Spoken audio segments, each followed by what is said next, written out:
Sí, mi nombre es Beatriz Rangel, soy consejera electoral del Consejo General del Instituto Electoral y de Participación Ciudadana del Estado de Jalisco, es decir, el órgano que tiene las atribuciones de organizar las elecciones locales en el Estado de Jalisco, gobernador, diputados del Congreso local y municipios. El proyecto es acerca de la paridad y nos gustaría saber por qué está aportando en esta cuestión de la paridad y la igualdad de género. ¿Por qué el instituto aporta a estos fines? Porque la paridad, tal como su nombre lo indica, es un principio constitucional que se encuentra en la Constitución Federal del país, que es en el artículo 41, y en la propia Constitución del Estado, y en los ordenamientos locales, también en el Código Electoral y de Participación Ciudadana del Estado. Muy bien. Ahora nos podría mencionar y explicar 3 conceptos básicos para entender la paridad. Con mucho gusto. Bueno, la paridad es igualdad de oportunidades, es igualdad en candidaturas a todos los cargos de elección de espacios como el Congreso y los municipios. En el caso del gobernador, en este momento no podemos hablar todavía de paridad, quizás en el futuro, entre las candidaturas que se registran, se podría establecer algún tipo de criterio de esta naturaleza. Y por último, también igualdad de derechos a la no discriminación, a el uso diferenciado en el caso de los recursos, de los espacios en los medios de comunicación. Muy bien. Nos gustaría saber también si la paridad es un derecho constitucional, una acción afirmativa o una cuota. La paridad es un derecho constitucional, es un derecho tutelado por los tratados internacionales, tanto por los que atienden directamente en el marco de convencionalidad a los derechos de las mujeres, como lo es el que se establece en la Convención de Belén do Pará para que no haya discriminación de las mujeres en ninguna de sus formas, ni violencia, y asimismo en el Pacto de San José, en el Pacto Internacional de Derechos Civiles y Políticos, y en el ámbito nacional, pues también en una gran cantidad de precedentes que se han fijado ya por los tribunales electorales, en este caso por el Tribunal Electoral del Poder Judicial de la Federación, los tribunales locales y las propias disposiciones de la ley. Entonces la paridad es un principio que deviene del orden constitucional, que tiene una tutela convencional y que obliga a las autoridades locales, como en este caso este Instituto Electoral, a observar su estricta aplicación. ¿Y a qué me voy a referir? En este momento estamos por registrar las candidaturas a los cargos para el proceso electoral 2018. El instituto está comprometido, primero, de una manera total con las mujeres, en que cuando vengan estos registros se observe estrictamente los lineamientos de aplicación de este principio de paridad, porque debo decir que el principio por sí mismo no es suficiente. Los partidos políticos buscan estar registrando a las mujeres en los espacios de menos competitividad, y lo que estamos garantizando con estos criterios de paridad, que son los lineamientos, es asegurar ese principio de igualdad en los espacios de mayor competitividad, para que las mujeres las pongan también ahí, y también en los espacios que sean, no solamente en espacios que sean perdedores. Muy bien. Ahora bien, ¿por qué es importante la paridad y cómo se relaciona con el acceso de las mujeres a sus derechos humanos en condiciones de igualdad? Pues la paridad es sumamente importante, es una conquista. Primero fueron las cuotas, primero fue el derecho al sufragio, que apenas se obtiene en el año de 1953.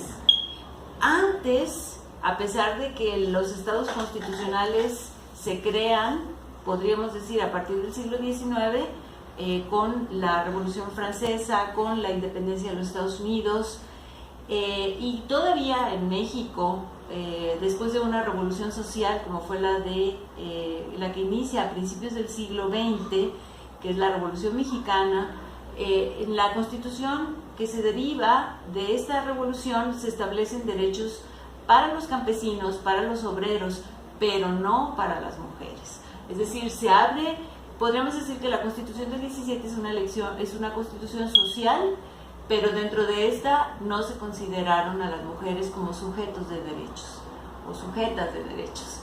Y entonces la paridad hoy es una garantía de que, siendo esto un derecho humano, de que se tutele y se proteja por todos los medios. ¿Cuál está siendo y será el impacto de la paridad en el sistema político y social de nuestro país? Definitivamente la paridad va a traer un espacio de oportunidades para que las mujeres puedan participar en mejores condiciones respecto de lo que ha sido en el pasado. ¿Por qué? Porque la paridad como principio constitucional se establece inicialmente para las candidaturas, ya sean del orden federal como del orden local, pero el impacto cultural que empieza a tener esta posibilidad de que las candidaturas, con todo y las resistencias de los partidos políticos, sean una realidad, va generando que cada vez haya más mujeres en los espacios de representación, en los ayuntamientos, en las cámaras de diputados, y esto evidentemente que también cuestiona otros poderes que han estado, en donde ha estado ausente la representación de las mujeres. Me refiero, por ejemplo, al Poder Judicial, al Poder Ejecutivo, inclusive a otro tipo de órganos. Un ejemplo es que en el caso de la integración de los institutos electorales, tanto del Instituto Nacional Electoral como de los que están conformados en todos los estados de la República, se tomó la decisión de que fueran integrados en paridad.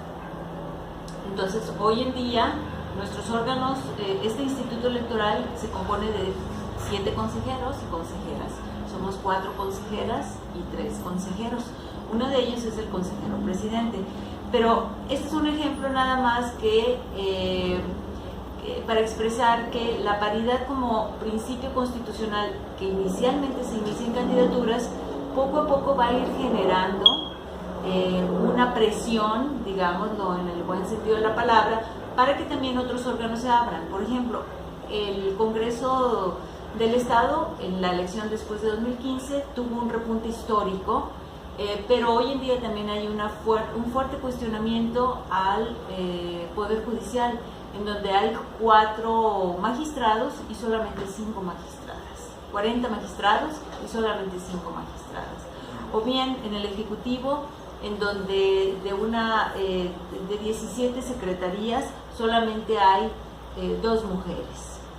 Entonces, esto va generando una nueva cultura que no por ello deja de tener resistencias. ¿Qué problemáticas suelen enfrentar las mujeres en los partidos para acceder a sus derechos político-electorales? Creo que una de las principales problemáticas es que la visión de la política ha sido una visión masculina. Se ha considerado que las mujeres no les interesa la política, que a las mujeres no le entienden a la política. Eso en cuanto a las capacidades de las mujeres, ¿no? En cuanto a los intereses de las mujeres. Pero también hay otro factor, que es el factor cultural, en donde las mujeres han sido educadas, hemos sido educadas, porque estoy hablando de mi género, en una cultura de la vida doméstica, de que calladita te ves más bonita, de que las mujeres en realidad deben ser bonitas y tienen que ser modosas, calladas, etcétera, etcétera, ¿no? O sea, esta parte de la función de los cuidados, de la vida doméstica, las colocaba siempre como en una posición pasiva, podríamos decir, ¿no? Entonces, eso que está en la cultura y que de alguna manera también a nosotros nos fue dotado, ¿no? A través de la educación, resulta que a partir de que las mujeres entran a la universidad, primero, a partir de que inclusive ya la relación marido-mujer ya es falso que hoy en día uno solo de los miembros de una familia pueda ser proveedor. O sea, los recursos no alcanzan. Y la propia realidad puso a las mujeres también en la función de proveedoras. ¿Por qué? Algunas porque en la pareja uno solo de los proveedores no podía satisfacer las necesidades de la pareja ni de la familia. Entonces también la mujer tenía que salir a buscar trabajo, por una parte, o bien porque ante una situación de ruptura también la mujer se tenía que hacer frente, a los cuidados de su familia. ¿Por qué? Porque tal vez la pareja la abandona y no le da los recursos que necesita para la sobrevivencia. Ahí se empiezan a generar condiciones en que las mujeres se dan cuenta de que son capaces de salir adelante, de que son capaces de asumir obligaciones que estaban consideradas para el varón. Igualmente también dentro de la vida profesional se empiezan a dar cuenta de que también son capaces de tomar decisiones y de que muchas veces se necesita que tomen decisiones por su propia posición. Esto genera también una aspiración de ir más adelante, entonces de buscar espacios de incidencia política y de representación. Entonces el tema aquí es cómo los partidos políticos resuelven esto. O sea, frente a la cultura, y toda vez que la tradición ha sido que sean los hombres los que participan en política, cuando llega una mujer a disputar un espacio legítimamente, se le bloquean. Hoy en día hay muchas resistencias de los partidos políticos hacia la participación de las mujeres. Entonces, ¿cuáles son las dificultades? Pues no se les da información, no se les permite participar en la deliberación para los criterios para la selección de las candidaturas, por ejemplo. Si bien hay una por ley la obligación de los partidos de disponer del 3% del financiamiento público ordinario cada año para la promoción y el desarrollo del liderazgo de las mujeres, no intervienen las mujeres en la definición de cuáles son los proyectos que se van a implementar con ese 3%. Inclusive en un principio los partidos utilizaron ese dinero para comprar mandiles, para comprar pinturas, o sea, maquillaje, o dar clases de cocina, apartándose totalmente del concepto, del objetivo para el cual fue concebido ese 3%. Entonces, hay todavía mucho que trabajar con los partidos.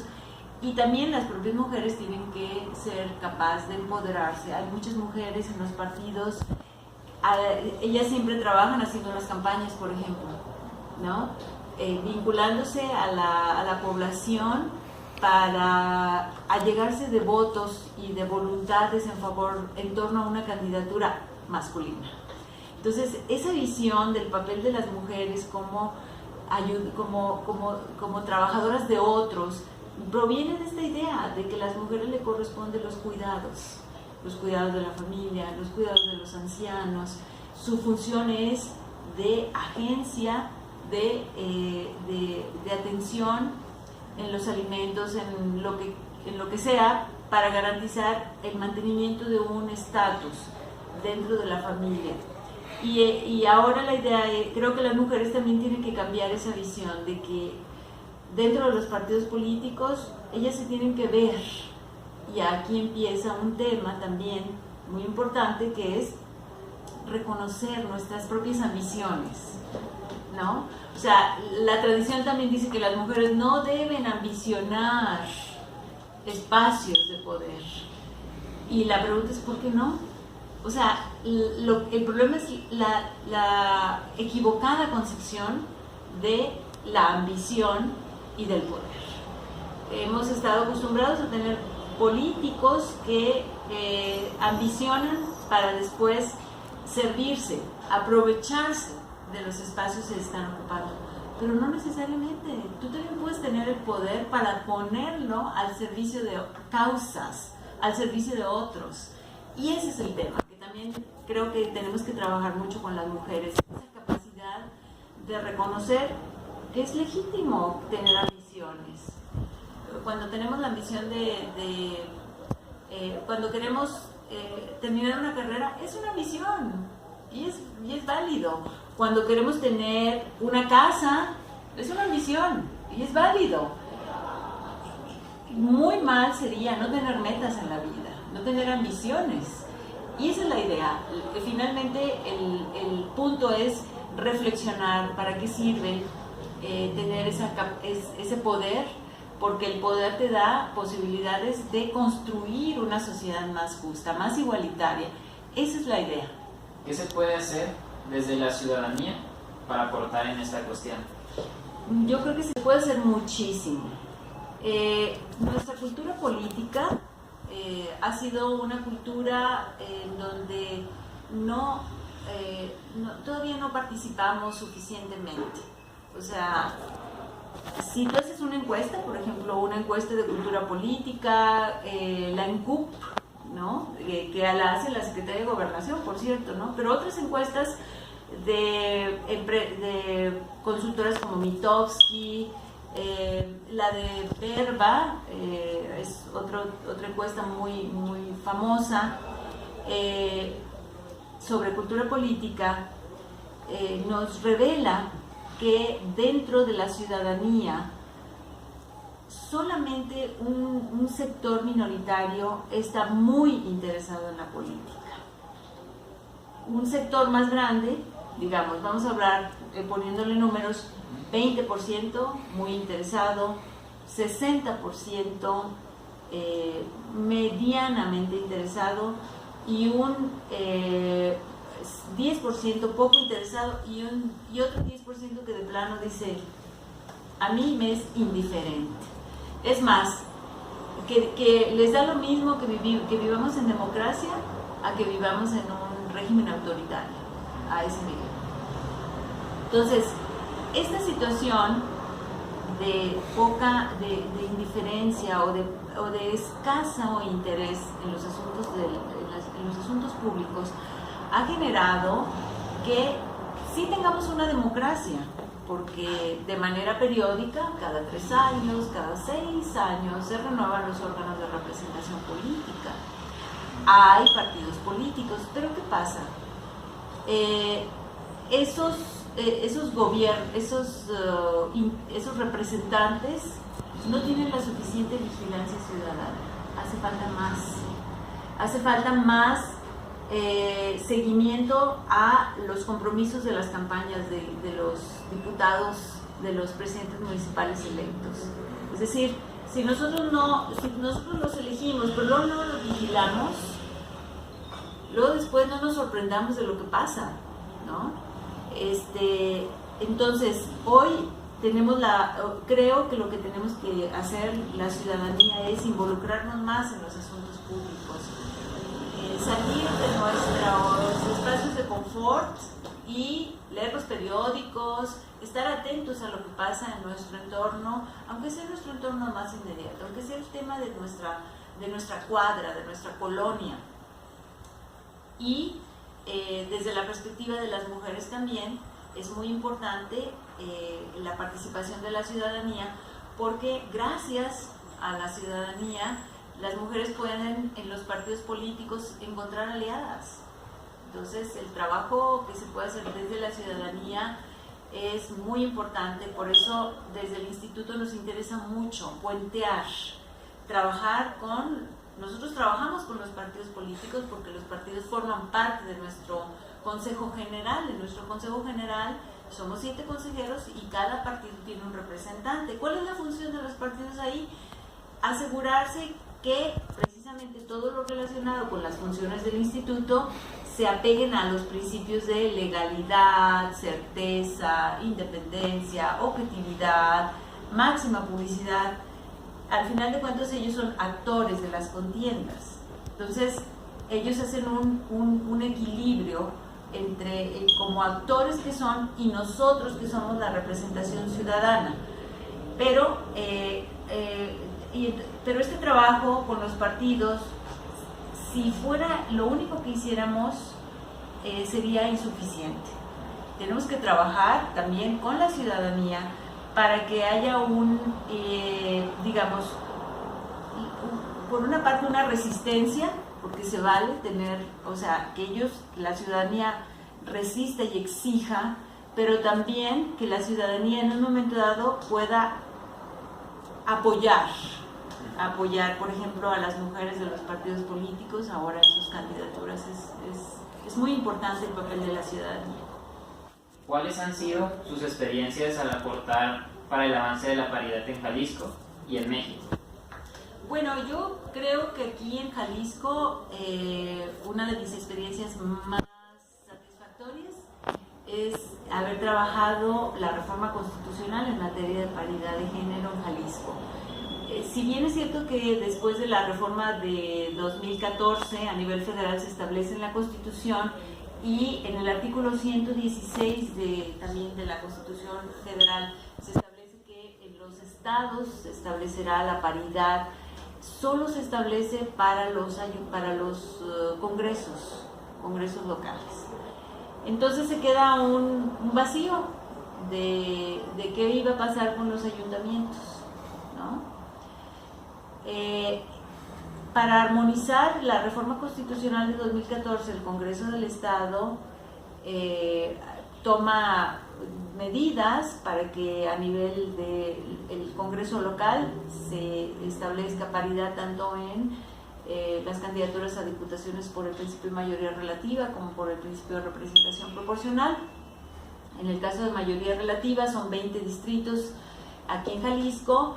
Entonces, para efecto de que los partidos se vieran obligados a registrar 10 mujeres y 10 hombres por esa vía, y en el caso de las listas de representación proporcional, en 2015 eran 19, entonces que hubiera alternancia de género, hombre-mujer, hombre-mujer. Entonces, pero en los ayuntamientos se estableció en esa reforma de 2014-2015 para Jalisco que la paridad estaba exceptuada de las presidencias municipales en el artículo 73 de la Constitución local, así decía claramente, sin ambajes. A diferencia de otros estados en donde quedó un tanto ambigua, solamente decía que iba a haber paridad, pero no decía si era paridad horizontal y vertical. Aquí sí, fue tajante. No paridad horizontal en los ayuntamientos. Entonces, ante esa situación, tuvimos en 2015 solamente el 9% de candidaturas registradas por los partidos políticos para las presidencias municipales y el resultado fue 5 presidentes municipales. Es decir, en lugar de 8 que ya venía viendo en el pasado, se redujo a 5. Entonces, yo creo que una de las cosas que a mí me ha causado mayor satisfacción es haber trabajado con la sociedad civil.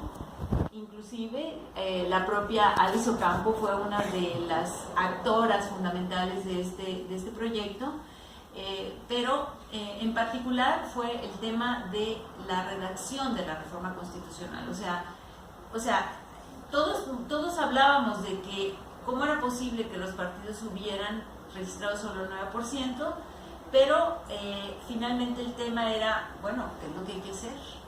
Hay que reformar la Constitución, y ahí es donde tuve la oportunidad de concertar con la presidenta de la Comisión de Igualdad de Género del Congreso, Liliana Morones, y con quienes integraban esta comisión. Todavía existe, todavía no ha habido no hemos pasado las elecciones, pero con los diputados de esta comisión trabajamos en los términos en la redacción de la propuesta, y ya la diputada y su comisión la llevó al pleno de la Cámara, y finalmente fue aprobada el 2 de junio de 2017, prácticamente por unanimidad, con absoluta mayoría, y hoy es una realidad, y hoy sí vamos en paridad también en los municipios. Esa es una satisfacción enorme. Muy bien, entonces ya para la última pregunta, ¿qué reflexión ética puede compartirnos sobre su experiencia al aportar en el tema de la igualdad de género y la paridad, especialmente para la gente joven?